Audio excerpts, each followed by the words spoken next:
My dad texted me at 2 in the morning. Grab your sister and run. Do not trust your mother. So I did. The phone screen burned my eyes in the darkness. 3 sentences that made no sense until they made all the sense in the world. He was terrified. That text read like pure panic compressed into 12 words. I threw off my blankets and grabbed clothes from the floor. I shoved my feet into my sneakers. My 12-year-old sister, Brooke, slept in the next room, completely dead to the world. I crept in, clamped my hand over her mouth, and dragged her out of bed. The suffocating Phoenix heat hit us the second I shoved open her window screen. We dropped into the dirt below. We were running. We navigated the dusty backyards of our subdivision, our footsteps muffled by the dry earth. My phone buzzed in my pocket. A text from my mother, Catherine. Where are you girls? I heard a noise. I stared at the screen. I powered down Brooke's phone and kept mine on silent. I knew my father, Marcus.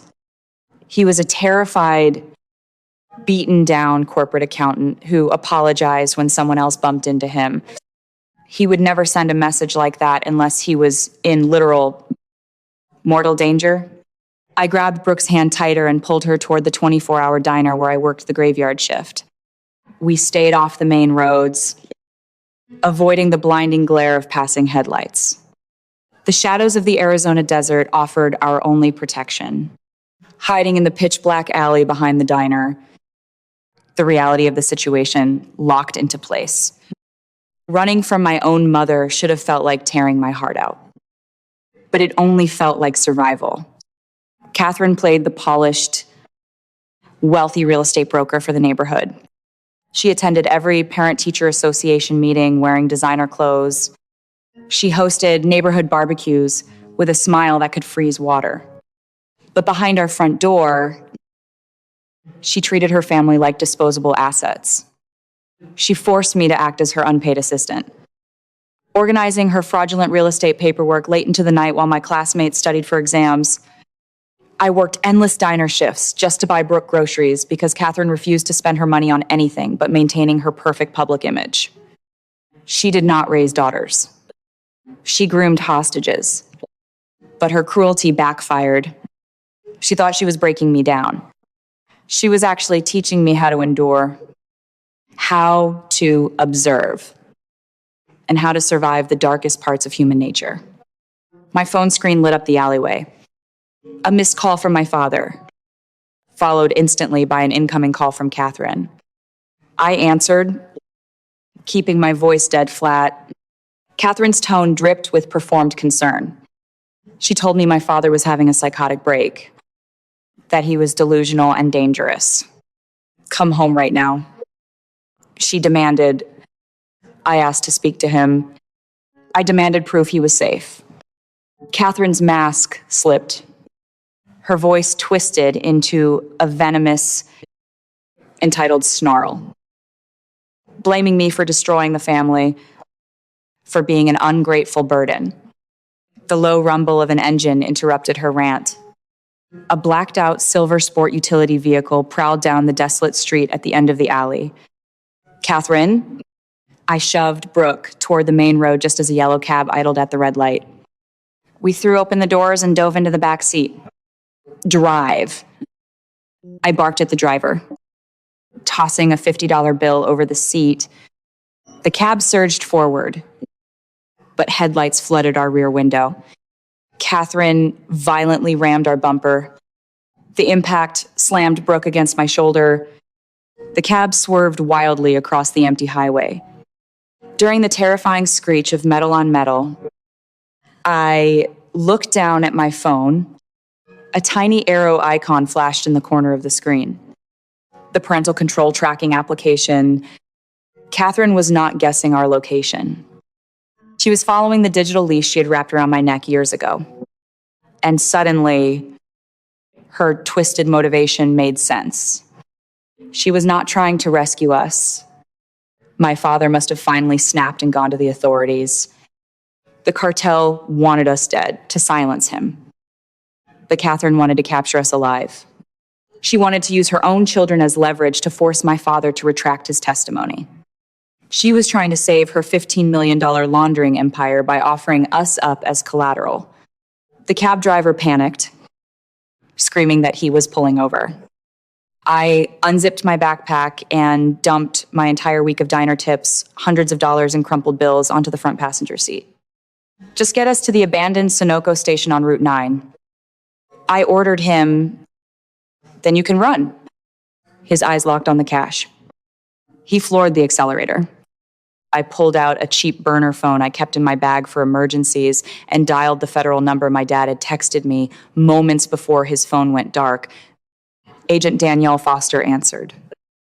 I gave her our situation and our location. Foster looked at the map and realized we would never make it to the downtown field office. I have a tactical unit staging off Highway 9. Foster barked through the static. Bring her to the abandoned Sunoco at exit 44. Throw your tracked phone in a dumpster to anchor her. And get down. The cab skidded into the dusty, weed-choked lot of the abandoned gas station. The driver slammed it into park, scooped up the cash, and sprinted into the desert night. I grabbed Brooke, sprinted toward the rusting metal dumpster, and hurled my primary phone deep into the trash. We dove behind a crumbling concrete wall just as Catherine's silver vehicle screeched into the lot. The dust settled around her. The driver's side door swung open. Catherine stepped out wielding a heavy steel tire iron. Her designer clothes were rumpled. Her face twisted into a mask of pure, unhinged rage. She screamed horrific, entitled threats into the empty desert air, demanding her property come out. She marched toward the dumpster, her knuckles white around the metal bar. She thought she had won. She thought she still owned us. Just as Catherine raised the tire iron to smash open the dumpster lid, the tactical trap sprang. Hidden federal vehicles surged from the shadows behind the station. Sirens shattered the silence. Floodlights ignited, pinning Catherine in a blinding, inescapable glare. The arrogant, untouchable real estate mogul shattered instantly. The heavy steel bar slipped from her fingers, clattering against the asphalt. Her toxic sneer dissolved into a pathetic, stuttering panic. Armed agents swarmed her, slamming her against the hood of her own vehicle, wrenching her arms behind her back. I stepped out from the darkness, gripping Brooke's hand. I stared directly into Catherine's wide, terrified eyes. She searched my face for a shred of the obedient, frightened daughter she had created. She found absolutely nothing. I weaponized the exact survival skills her neglect forced me to learn, and I used them to end her. Agent Foster walked over, draped a blanket over Brooke's shoulders, and quietly assured me that our cab driver was safe and fully compensated. Days later, Brooke and I sat in a secure, safe house on the other side of the state. My father, bruised but breathing, sat beside us.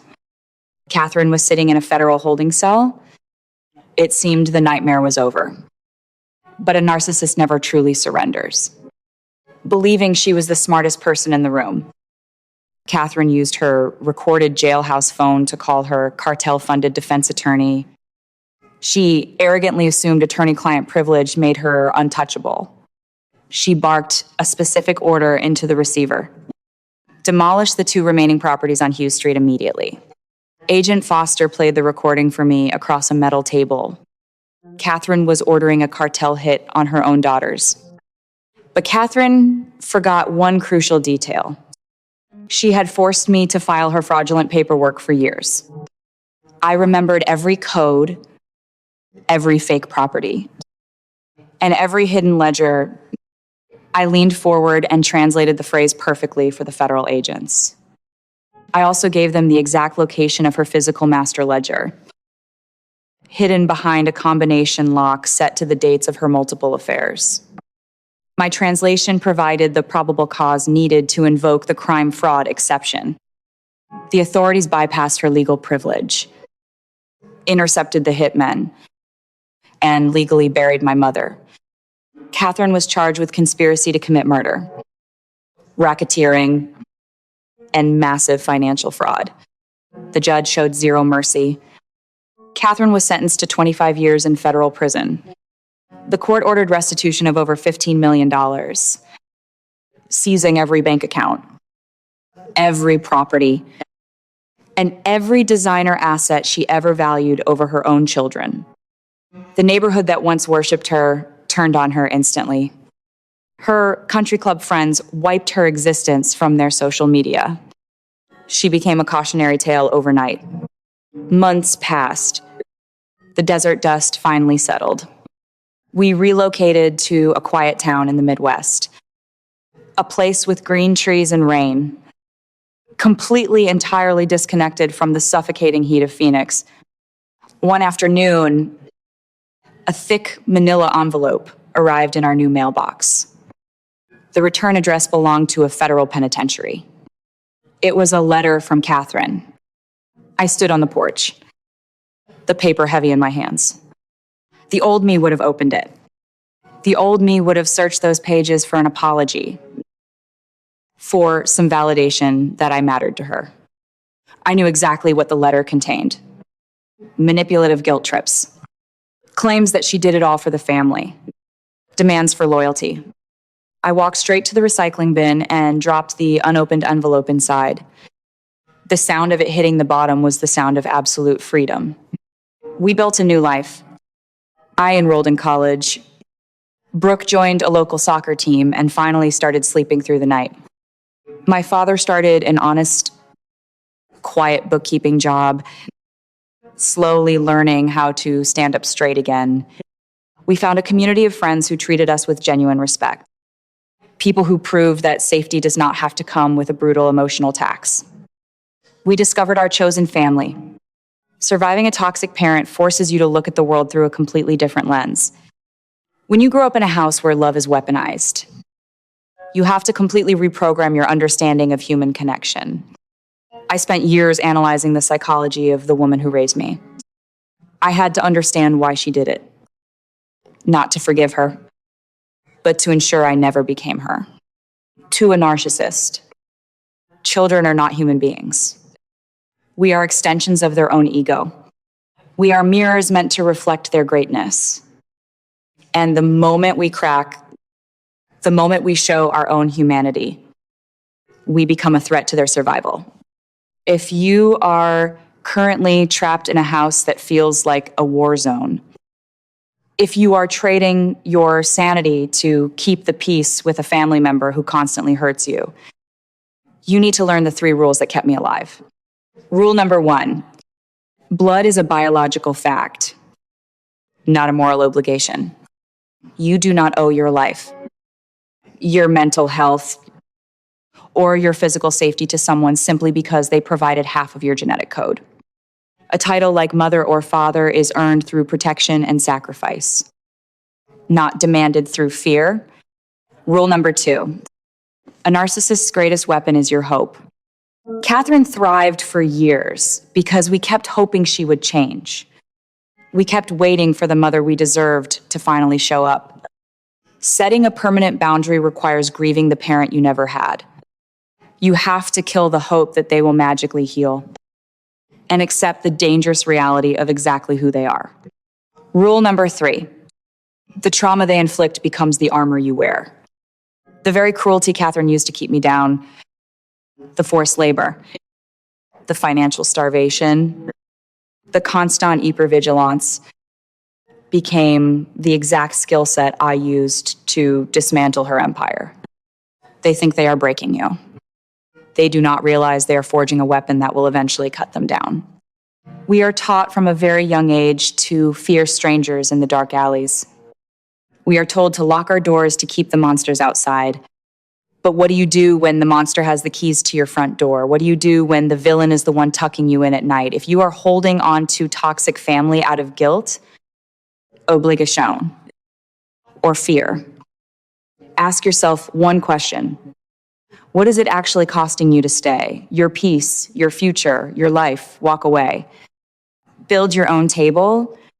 You are allowed to protect yourself, even if it means leaving them in the dark. If you have survived the unthinkable, if you have cut the cord and walked away from toxic family. Share your story in the comments below.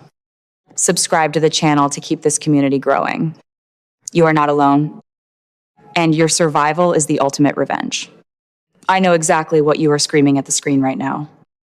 You are sitting there thinking, how on earth does a smart 19-year-old girl spend years acting as an unpaid servant for a money laundering monster? Why didn't she just grab her sister and walk out long before the cartel got involved? It is easy to judge from the outside. But let us talk about the psychology of surviving a narcissist. It is called the slot machine effect, or intermittent reinforcement. When you are dealing with a toxic parent, they do not just beat you down every single day. If they did, you would leave. Instead, they give you tiny, unpredictable crumbs of validation, a rare compliment, a fleeting moment of peace. You keep pulling the lever, hoping for the jackpot, hoping for the mother you actually deserve. Vanessa was not stupid or weak. She was simply biologically wired to hope. But when that hope finally died, Vanessa executed a masterclass in street-smart self-defense. If you ever find yourself trapped by a controlling, financially abusive person, take notes on her 3 brilliant moves. First, the liquid escape fund. Did you notice how Vanessa bought that cab driver's loyalty? She used hundreds of dollars in crumpled physical diner tips. When an abuser controls the bank accounts or the household, digital money is a trap. Credit cards leave digital breadcrumbs. Cash is untrackable. Instant freedom. Always have a silent stash that no one else knows about. Second, the misdirection strategy. When Vanessa realized her phone had a parental tracking application, she did not panic and smash it on the highway. She weaponized it. She used the tracker as bait to anchor her mother to the abandoned gas station, leading her right into a federal ambush. Toxic people rely on absolute control and surveillance. When you figure out how they are watching you, do not blind them, feed them a fake reality. Third, the audit strategy. Catherine thought she was just exploiting free labor by forcing her daughter to file fraudulent real estate paperwork. But Vanessa was quietly building an ironclad case.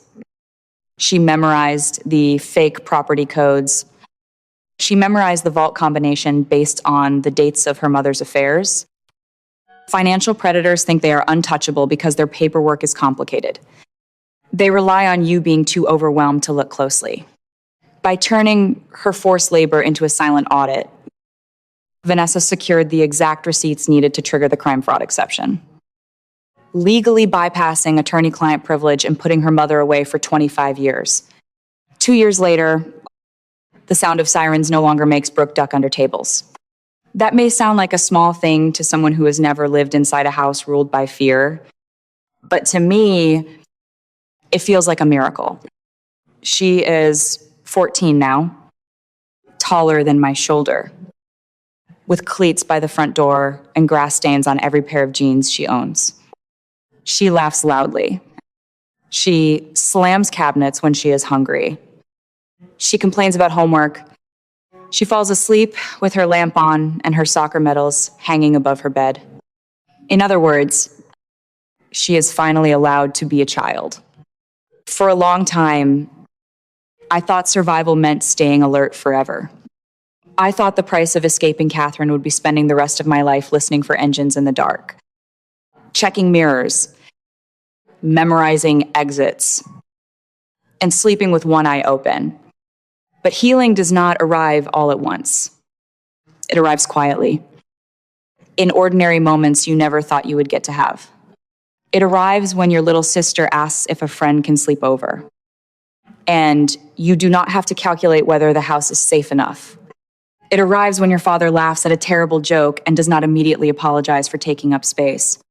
It arrives when you open a bank account, sign your own name, and realize no one is standing behind you, waiting to turn your future into leverage.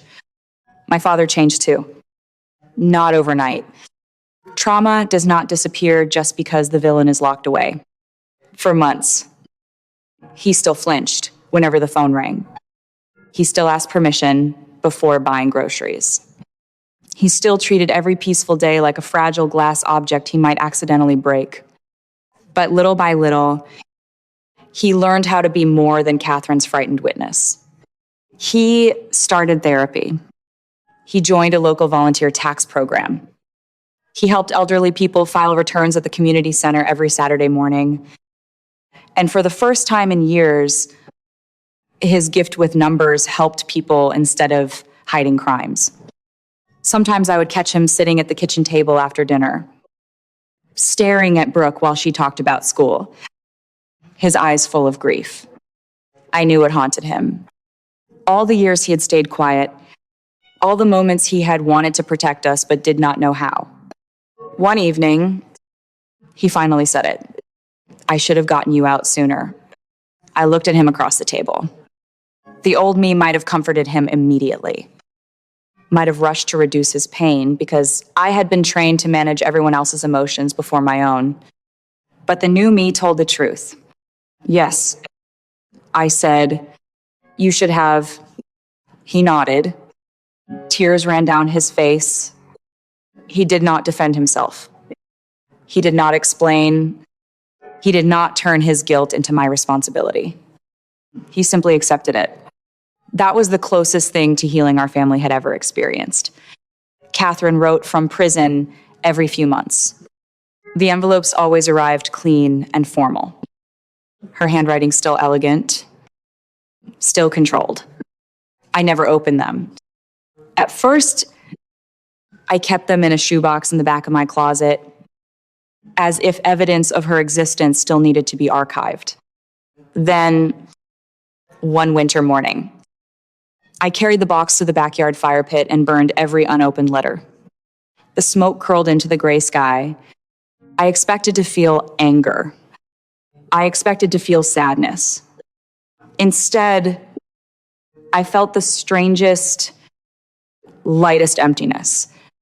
Not hollow, clear, like a room after the windows have been opened.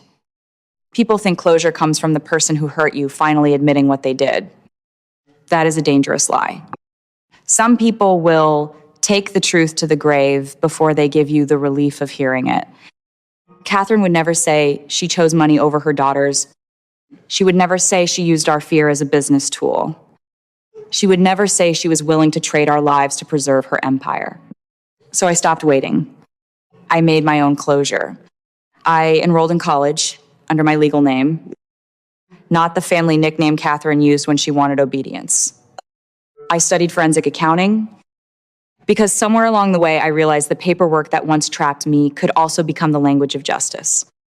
Numbers tell stories people try to bury. Ledgers remember what liars deny.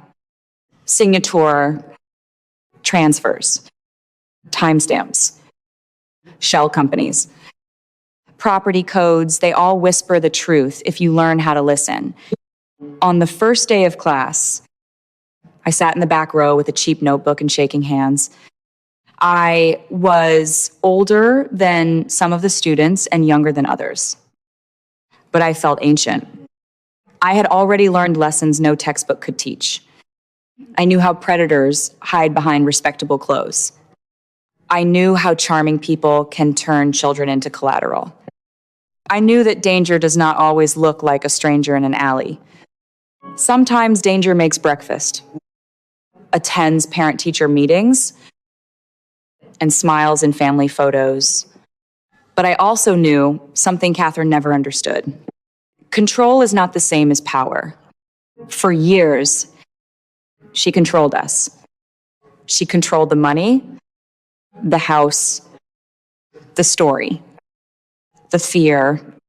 But real power was the moment I chose Brooke's life over Catherine's command.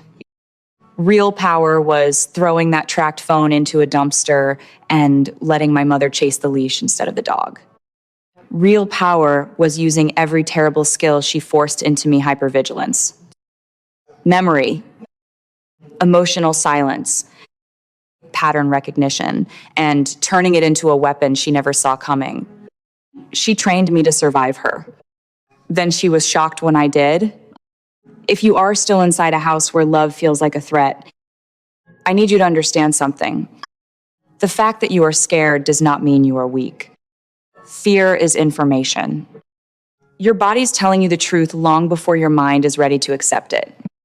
Listen to the shaking hands. Listen to the tight chest. Listen to the part of you that goes silent when a certain person enters the room. That silence is not stupidity. That silence is strategy waiting for permission. Make a plan. Hide cash. Memorize numbers. Save evidence. Tell one safe person. Learn where your documents are. Keep copies somewhere your abuser cannot reach. And most importantly, stop arguing with people who benefit from your confusion.